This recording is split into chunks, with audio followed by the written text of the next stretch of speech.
السلام علیکم ورحمۃ اللہ وبرکاتہ۔ الحمد للہ رب العالمین، والصلاة والسلام علی اشرف الانبیاء والمرسلین وعلی آلہ واصحابہ اجمعین، اما بعد فاعوذ باللہ من الشیطان الرجیم، بسم اللہ الرحمن الرحیم، ومن احسن قولا ممن دعا الى اللہ وعمل صالحا وقال اننی من المسلمین، صدق اللہ العظیم۔ میرے بھائیوں، دوستوں، عزیزوں اور بزرگوں،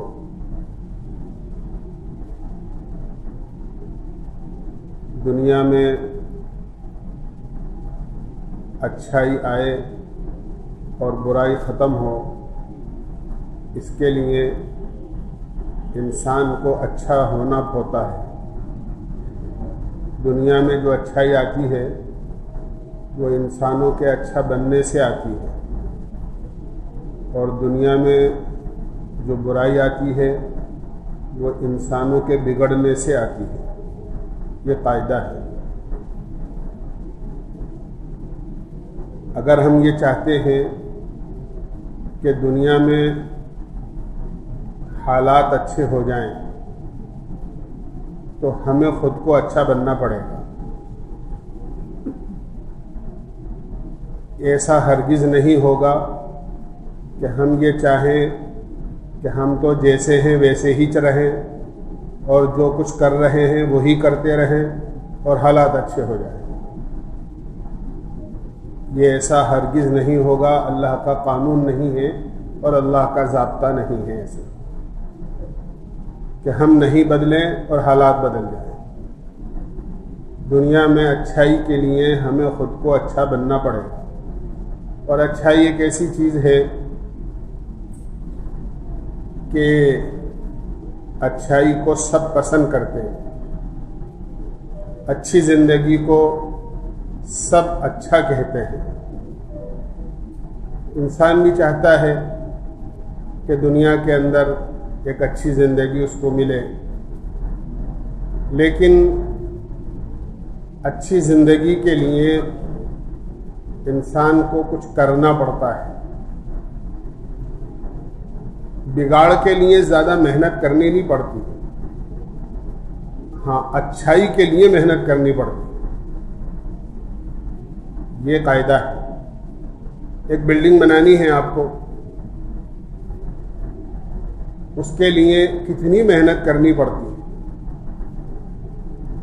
آپ اس کے لیے زمین لیں گے، آپ اس کا نقشہ تیار کریں گے، آپ اس کے لیے سارا مٹیریل جمع کریں گے، پھر اس کے بننے کے اندر ابھی آپ نے سنا ہوگا دہلی کے ایک علاقے کے اندر 2 بلڈنگیں ایسے بن گئی تھیں جو قانون کے خلاف سمجھی جا رہی تھیں، ان کو 12 سیکنڈ کے اندر نیچے گرا دیا گیا۔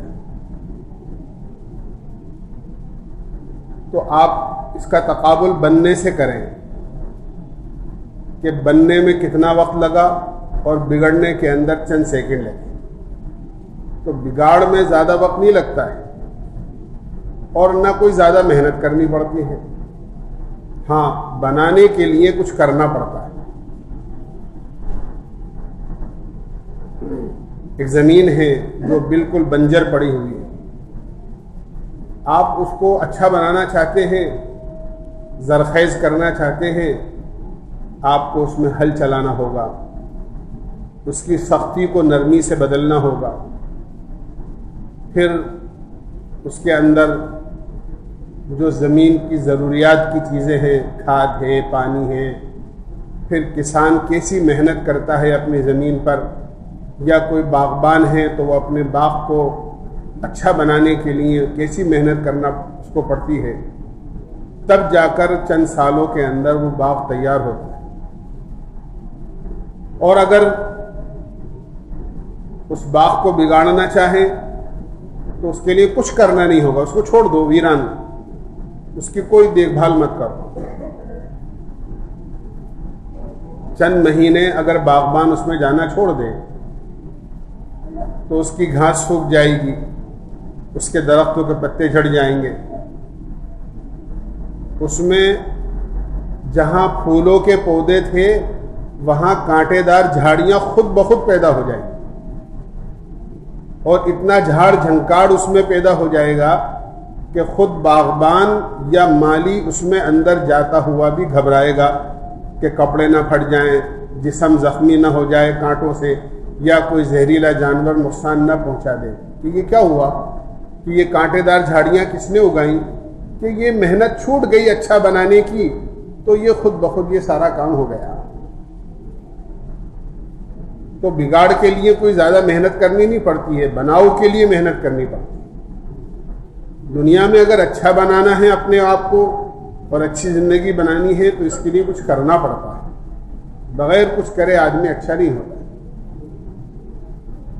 اور کچھ چیزیں ایسی ہوتی ہیں جو آسان ہیں، جیسے میں نے عرض کیا کہ دین آسان ہے، دین بنیادی چیز ہے زندگی کو اچھا بنانے کے لیے، تو دین بہت آسان بنایا ہے اللہ نے۔ الدین یسرن، دین بہت آسان ہے۔ ہماری زندگی کے اچھا نہ بننے میں کچھ چیزیں رکاوٹ ہیں جو آڑ بنی ہوئی ہے۔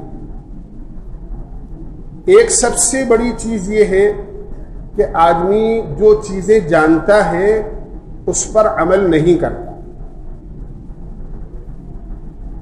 کچھ چیزوں کو ہم نے ساری کی ساری چیزوں کو معلومات کی حد تک رکھ رکھا ہے کہ ہاں یہ معلوم ہونا چاہیے، اور وہ ہمیں معلوم ہے،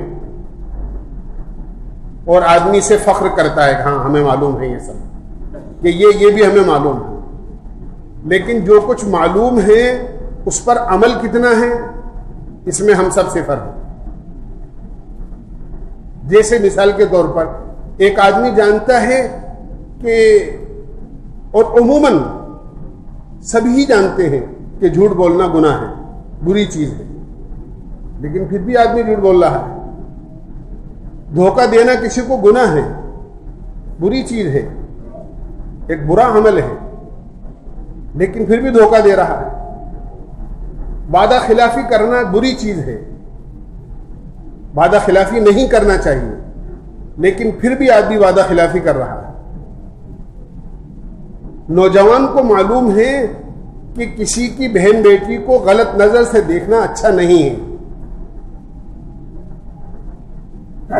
اور قطعاً یہ پسند نہیں کرے گا کہ اپنے گھر کی عورتوں کو کوئی آدمی غلط نظر سے دیکھے، لیکن پھر بھی دیکھتا ہے، گھنٹوں فون پر باتیں کرتا ہے، ملاقات کی پلاننگ بناتا ہے، حالانکہ یہ خود اپنے گھر کی عورتوں کے لیے قطعاً برداشت نہیں کر سکتا، کیونکہ غلط سمجھ رہا ہے اس کو، لیکن پھر بھی کر رہا ہے۔ اس سے پتہ چلا کہ جو چیزیں ہمیں معلوم ہیں ہم اس پر عمل نہیں کر رہے، یہ ہماری اچھی زندگی بننے میں ایک بہت بڑی رکاوٹ ہے کہ جو جانتے ہیں اس پر عمل نہیں ہو رہا۔ ماں باپ کی نافرمانی بڑا گناہ ہے، لیکن پھر بھی کر رہا ہے۔ ایک طرف باپ ہوتا ہے، ایک طرف دوست ہوتا ہے۔ باپ کہتا ہے بیٹا شام کو ذرا وقت پر گھر آ جانا، لیکن یہ دوستوں کے ساتھ گوٹ میں مصروف رہتا ہے۔ باپ سمجھاتا ہے بیٹا جن کے ساتھ تمہاری دوستی ہے ان کی عادت اخلاق اچھے نہیں ہیں، یہ نہ نماز پڑھیں نہ کام کریں، فالتو ہیں، فارغ ہیں، بری عادتیں ان میں موجود ہیں، یہ نشہ کرتے ہیں، بری عادت تمہارے اندر بھی پڑ جائے گی، ان کے ساتھ رہنا، ان کی دوستی اچھی نہیں ہے۔ لیکن باپ کا ایک ایک جملہ اس کو زہر معلوم ہوتا ہے۔ کیا ہو گیا ان کو؟ میرے دوست سے میری دوستی چھڑا رہے ہیں، میں کوئی غلط کام کے لیے جا رہا ہوں، گوٹ میں کھانے کے لیے تو جا رہا ہوں، اور کیا جا رہا ہوں۔ آدمی کو ایک ایک جملہ زہر معلوم ہوتا ہے، حالانکہ وہ بڑی نصیحت کی بات ہوتی ہے، حالانکہ جانتا ہے کہ ماں باپ کی نافرمانی نہیں کرنی چاہیے، پھر بھی اپنے باپ کے حکم پر اور اپنے باپ کی نصیحت پر دوست کی بات کو ترجیح دیتا ہے۔ میں نے یہ 2-4 مثالیں آپ کے سامنے رکھی ہیں. ایسی سینکڑوں مثالیں آپ کو مل جائیں گی کہ ایک چیز ہے جسے ہم جانتے ہیں لیکن وہ چیز پر جاننے کے حد تک محدود ہے, اس پر عمل نہیں کرتے. تو ایک اچھی زندگی بننے میں یہ ایک بہت بڑی رکاوٹ ہے کہ ہماری زندگی کو علم پر عمل نہ کرنا یہ اچھا نہیں بننے دیتا ہے. حالانکہ آدمی جو جانتا ہے اس پر عمل کرے تو اچھا ہو جائے. قیامت میں مستقل سوال ہوگا اللہ کے یہاں کہ جو جانتے تھے تم نے اس پر کتنا عمل کیا. اور ایک بہت بڑی پریشانی یہ ہے کہ علم پر عمل کرنا ہم نے ایک مخصوص طبقے کے لیے خاص کر دیا. لہذا کسی پڑھے لکھے سے کوئی غلطی ہو جائے تو آدمی کیا کہتا ہے کہ صاحب مولوی صاحب ہو کر دیکھو کیسا کام کیا ہے, امام صاحب ہو کر کیسا کام کیا ہے, ایسا کرتے, حافظ صاحب ہو کر کیسا کام کیا ہے, وکیل صاحب ہو کر دیکھو ایسا کام کر رہے ہیں, ڈاکٹر صاحب ہو کر ایسا کام. تو اس کا مطلب یہ ہوا کہ عمل کرنا خالی ڈاکٹر صاحب, انجینئر صاحب, مولوی صاحب اور حافظ صاحب کے لیے, باقی ہم سب عمل سے بالکل فارغ ہیں. قیامت میں مولوی صاحب, حافظ صاحب, قاری صاحب, ڈاکٹر صاحب, انجینئر صاحب سے نہیں پوچھا جائے گا. قیامت میں تو ہر ایک سے سوال ہوگا جو جانتے تھے اس پر کتنا عمل کیا. آدمی اپنے آپ کو بالکل ایسے نکال لیتا ہے عمل کے دائرے سے جیسے کہ آٹے میں سے بال نکال لیے. ارے صاحب ہماری تو بات چھوڑو, وہ ایسا ہو کر ایسا کر رہا ہے. تو اس کا مطلب یہ تو نہیں ہے کہ عمل کرنا صرف انہی کے لیے ضروری ہے, ہمارے لیے نہیں. عمل سب کے لیے, کوئی بھی ہو, پڑھا لکھا ہو, ان پڑھ ہو, دیہاتی ہو, شہری ہو, خاص ہو, عام ہو, عالم ہو, غیر عالم ہو, جو بھی ہو, عمل ہر ایک کے لیے ضروری. اپنی معلومات کے مطابق, اپنے علم کے مطابق عمل نہ کرنا یہ ایک اچھی زندگی کو اپنانے میں اور اچھی زندگی کو بنانے میں ایک بڑی رکاوٹ ہے. یہ بہت بڑی رکاوٹ ہے کہ ہم نے صرف دین کی باتوں کو سننے تک محدود کر رکھا ہے کہ ہاں سن لو, اور زیادہ بڑھیا بات ہو تو ذرا واہ واہ کہہ دو, اور ذرا بڑھیا بات ہو تو ذرا سبحان اللہ کی آواز لگا دو. باقی رہا عمل کا مسئلہ تو عمل کا مسئلہ تو بات کی چیز ہے, جیسا چل رہا ہے ایسے چلتا رہے. حالانکہ ہر بات کو عمل کی نیت سے سننا چاہیے, عمل کرنے کا جذبہ ہونا چاہیے. اللہ کے یہاں بڑا جرم ہے اگر آدمی علم کے باوجود, کسی چیز کو جاننے کے باوجود آدمی اس پر عمل نہیں کرتا, تو یہ اللہ کے یہاں بڑا جرم ہے, بڑا گناہ ہے. پوچھ ہوگی اللہ کے یہاں, جانتے تھے پھر بھی نہیں کیا. اسی طرح اگر ہم غور کریں گے تو ایک بہت بڑی رکاوٹ جو ملے گی ہمیں, وہ یہ ملے گی کہ اگر آدمی سے غلطی ہو جائے, ایک آدمی ہے اس سے نافرمانی ہو گئی, اللہ کی ہو گئی, اللہ کے نبی کی ہو گئی, سنت کے خلاف کوئی عمل کر دیا, ماں باپ کی نافرمانی ہو گئی, اور کوئی غلطی ایسی ہو گئی جو نہیں ہونی چاہیے تھی, تو آدمی اللہ سے توبہ نہیں کرتا. اور توبہ اس لیے کہہ رہا ہوں میں نہیں کرتا کہ آپ یہ سوچو گے کہ صاحب توبہ تو ہم کرتے ہیں, اپنے ہاتھ اپنے گالوں پر مارتے بھی ہیں کہ اللہ میری توبہ, اللہ میری توبہ. یہ توبہ نہیں کہہ رہا. توبہ 3 چیزوں کے مجموعے کا نام ہے, یاد رکھنا چاہیے. 3 چیزیں. ایک تو یہ ہے کہ جو غلطی ہو گئی ہے اس پر سچے دل سے شرمندگی اور ندامت ہو کہ میں نے بہت غلط کام کیا ہے, مجھے نہیں کرنا چاہیے تھا, اللہ کے سامنے انتہائی شرمندہ ہو. یہ پہلی چیز. دوسری چیز یہ ہے کہ جب توبہ کر رہا ہو اس وقت آدمی کسی گناہ کے اندر مبتلا نہ ہو. اور تیسرے یہ کہ آئندہ اس غلطی کو نہ کرنے کی پکی نیت اور سچا ارادہ ہونا چاہیے کہ آئندہ کبھی اس گناہ کو کرنا تو بہت دور کی بات ہے, اس گناہ کے قریب بھی نہیں جاؤں. ہاں, قرآن کریم نے بعض بڑے گناہ ایسے ہیں جن کے قریب جانے سے منع کیا ہے. جیسے قرآن کریم میں فرمایا وَلَا تَقْرَبُوا الزِّنَا، زنا کے قریب تک مت جاؤ. کرنا بہت دور کی بات ہے، قریب تک مت جاؤ. اس طرح بہت سارے گناہ ہیں جن کے بارے میں یہ ہے کہ اس کے قریب تک مت جاؤ، کیونکہ اس کے برے اثرات دور تک جاتے ہیں. جس طرح بدبو، اگر کسی مین ہول کا ڈھکن کھل جائے تو صرف اتنا نہیں ہے کہ بدبو، گندا پانی اس میں اندر ہے تو اس کی بدبو وہیں تک ہے، بلکہ باہر دور دور تک اس کی بدبو جاتی ہے. ایسے گناہ کے اثرات دور دور تک جاتے ہیں، اس لیے فرمایا قریب بھی مت جاؤ اس. اس لیے آدمی کو سچی توبہ کرنی چاہیے اگر کوئی بتقاضۂ بشریت غلطی ہو جائے. ایک بہت بڑی رکاوٹ یہ بھی ہے کہ ہم اللہ سے سچی توبہ نہیں کرتے، اور سچی توبہ یہی ہے کہ گناہ کی سچی ندامت ہو، شرمندگی ہو، اور آئندہ اس کے قریب بھی نہ جانے کا پکا عزم اور ارادہ. تب اللہ کی مدد ساتھ ہوتی ہے اور اللہ پھر اس گناہ سے بچاتا ہے. پکا ارادہ نہیں کیا اس کے قریب جانے کا، اللہ سے توبہ بھی کر رہا ہے اور اندر دل کے اندر اس گناہ میں آگے بڑھنے کے پلان بھی بنا رہا ہے، تدبیریں سوچ رہا ہے. یہ توبہ نہیں ہوتی ہے اللہ کی، یہ تو توبہ کے ساتھ مذاق ہوتا ہے.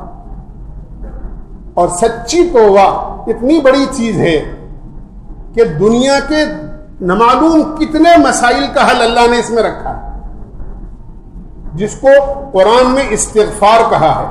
استغفار کے معنی ہے اللہ سے معافی مانگنا اور مغفرت طلب کرنا. استغفار کے معنی ہے اللہ سے اپنے گناہوں کی مغفرت مانگنا. حسن بصری رحمۃ اللہ علیہ بڑے اللہ والے گزرے ہیں، تابعین میں ہیں، تشریف فرما تھے. ایک شخص آیا اور اس نے اپنی پریشانی کا اظہار کیا اور کہنے لگا حضرت بڑا پریشان ہوں، کاروبار نہیں چل رہا ہے، بہت محتاج ہوں، آپ دعا فرما دیں. آپ نے فرمایا استغفار پڑھا کرو، اللہ سے توبہ کیا کرو گناہوں کی. تھوڑی دیر میں دیکھا کہ دوسرا آدمی آیا اور آ کر کہنے لگا حضرت بیٹیاں ہی بیٹیاں ہیں، بیٹا ہوتا ہی نہیں ہے، دعا فرما دیں اللہ مجھے بیٹا بھی دے دے. فرمایا کہ ہاں بھائی استغفار پڑھا کرو، توبہ کیا کرو. پھر تیسرا آدمی آیا اور آ کر کہنے لگا کہ حضرت کچھ پریشانیاں ہیں، آپ دعا فرما دیں. کیا پریشانی ہے؟ کہ پریشانی یہ ہے کہ میں ایسے علاقے سے آیا ہوں جہاں سخت قحط سالی ہے، بارش نہیں ہو رہی ہے، زمین سے پیداوار نہیں ہو رہی ہے، انسان تو انسان، جانوروں کو بھی چارہ نہیں مل رہا ہے. فرمایا استغفار کرو، توبہ کرو اللہ سے. جو مریدین بیٹھے ہوئے تھے وہ ان کا تعجب بڑھتا جا رہا تھا. آخر ایک نے کہہ ہی دیا حضرت سمجھ میں نہیں آیا، بیماریاں الگ الگ ہیں اور دوا سب کے لیے ایک ہی. بیماریاں الگ الگ ہیں اور دوا سب کے لیے ایک ہی. ہر ایک نے آ کر اپنی الگ الگ پریشانی کا اظہار کیا اور آپ سب کو ایک ہی چیز بتا رہے ہیں کہ استغفار پڑھا کرو. فرمانے لگے میں نہیں کہہ رہا، اللہ کہہ رہا ہے. اور اس کے بعد یوں فرمایا، دیکھو قرآن کریم میں سورہ نوح پڑھو، اللہ تعالیٰ نے قرآن کریم میں فرمایا ہے استغفروا ربکم انہ کان غفارا. اللہ سے استغفار کرو، وہ بہت زیادہ معاف کرنے والا. یرسل السماء علیکم مدرارا، جب تم استغفار کرو گے آسمان سے اللہ تمہارے اوپر موسلا دھار بارشیں برسائے. وَيُمْدِدْكُمْ بِأَمْوَالٍ وَبَنِينَ، اللہ تمہیں مال بھی دے گا، یعنی تمہاری روزی میں برکت بھی دے گا، اور اللہ تمہیں اولاد میں بیٹے بھی دے گا. بنین کا لفظ فرمایا ہے، خالی اولاد نہیں فرمایا، اولاد میں دونوں آتے ہیں، بیٹا بیٹی. اللہ تعالیٰ نے فرمایا اللہ تمہیں نرینہ اولاد دے گا، بیٹے دے گا. وَيَجْعَلْ لَكُمْ جَنَّاتٍ وَيَجْعَلْ لَكُمْ أَنْهَارًا، اللہ تعالیٰ تمہاری کھیتیوں میں اتنی پیداوار کرے گا کہ تمہاری زمینیں باغ بن جائیں گی، کھیتیاں لہلہانے لگیں گی. فرمایا میں نہیں کہہ رہا، یہ تو اللہ کہہ رہا ہے. اگر آدمی اپنے گناہوں کی یہ تو ایک جنرل چیز ہے. آپ نے گھر میں دیکھا ہوگا آج کل تو پتہ نہیں ہوتا ہے نہیں ہوتا، ورنہ پہلے بچہ غلطی کرتا تھا تو ماں اس کو تنبیہ کرنے کے لیے، سبق سکھانے کے لیے، نصیحت کے لیے، سبق یاد نہیں کیا بچے نے، کوئی غلطی کر لی تو ماں یہ کہتی تھی آج تجھے کھانا نہیں ملے گا، تیرا کھانا بند ہے آج۔ اب بچے کو بھوک لگ رہی ہے، بچہ رو رہا ہے، تو ماں نے اگر یہ کہہ دیا کہ بیٹا تجھے آج کھانا نہیں ملے گا، تو اس کا مطلب یہ نہیں ہے کہ گھر میں کھانا نہیں ہے، گھر میں کھانا نہیں ہے، اللہ کا دیا ہوا سب کچھ موجود ہے، وہ تو اس نے غلطی کی ہے اس لیے ماں نے کہہ دیا آج تجھے روٹی نہیں ملے گی، آج تیری روٹی بند ہے۔ اور بچہ معافی مانگ لیتا ہے ماں سے اور یہ کہہ دیتا ہے کہ اماں آئندہ نہیں کروں گا، غلطی ہو گئی ہے۔ تو جس ماں نے کھانا بند کیا تھا وہی ماں اپنے پیارے ہاتھوں سے محبت سے اس کو کھانا اپنے ہاتھوں سے کھلائے۔ تو روزی کی تنگی یا کسی چیز کی پریشانی کا دنیا میں آنا، یہ تو ہمارے گناہوں کی نحوست ہوتی ہے۔ اگر بندہ سچے دل سے اللہ سے معافی مانگے تو اللہ تعالیٰ اس کے گناہوں کو معاف کر کے اس کے لیے ہر چیز کا دروازہ کھول دے۔ یہ اللہ کا معاملہ ہے، اس لیے فرمایا سچے دل سے توبہ کرو۔ گناہوں سے سچی توبہ نہ کرنا بھی ایک اچھی زندگی، کیونکہ گناہ تو گندگی کی طرح ہے، جیسے گندگی ہو جاتی ہے، ایک آدمی کپڑوں پہ گندگی لگ گئی تو اس کو دھونا ضروری ہوتا ہے، آدمی اس کو دھو لے، صاف کر لے، پاک کر لے، لباس اچھا ہو جاتا ہے۔ اور اگر گندگی پر گندگی لگتی رہے تو کوئی پاس، گندگی تو بہت دور کی بات ہے، آدمی 2 دن 4 دن کپڑے نہ بدلے تو پسینے کی اتنی بدبو آنے لگتی ہے کہ پاس والے بیٹھنے میں، پاس بیٹھتے ہوئے کتراتے ہیں۔ تو جب ایک ظاہری چیز سے ذرا سی میل لگ گیا کپڑوں پر یا جسم میلا ہو گیا تو اس سے بدبو آنے لگتی ہے، اور کوئی آدمی قریب بیٹھنا پسند نہیں کرتا، تو گناہوں میں کتنی بڑی بدبو ہوگی، اور گناہوں سے آدمی کی زندگی کتنی گندی ہو جاتی ہوگی۔ جس طرح اپنے ظاہر کو، بدن کو اور کپڑوں کو پانی سے پاک کرنا ضروری ہے، صابن سے پاک کرنا ضروری ہے، ایسے اپنی زندگی کو جو گناہوں میں ملوث ہے اس کو توبہ سے پاک کرنا ضروری ہے، تو ایک اچھی زندگی ہو جائے گی۔ جیسے کپڑے اچھے ہو جاتے ہیں، آدمی کا جسم پاک صاف ہو جاتا ہے، ایسے توبہ کرے گا تو آدمی کی زندگی اچھی ہو جائے گی۔ گناہوں سے توبہ نہ کرنا ایک اچھی زندگی کے نہ بننے کے لیے رکاوٹ، جو رکاوٹیں عرض کر رہا ہوں میں، اگر یہ کرنے لگے ہم اور رکاوٹوں کو ختم کر دیں تو اچھی زندگی ہو جائے۔ پھر ایک بہت بڑی چیز یہ ہے کہ ہم لوگ دنیا سے جانے والوں سے عبرت حاصل نہیں کرتے، رات دن دیکھتے ہیں، آج یہ گیا کل وہ گیا، آج ادھر سے خبر آئی کل ادھر سے خبر آئی، اتنا سب کچھ دیکھتے ہیں کہ ایک آدمی کروڑوں کی پراپرٹی کا مالک تھا، سب کچھ چھوڑ کے چلا گیا۔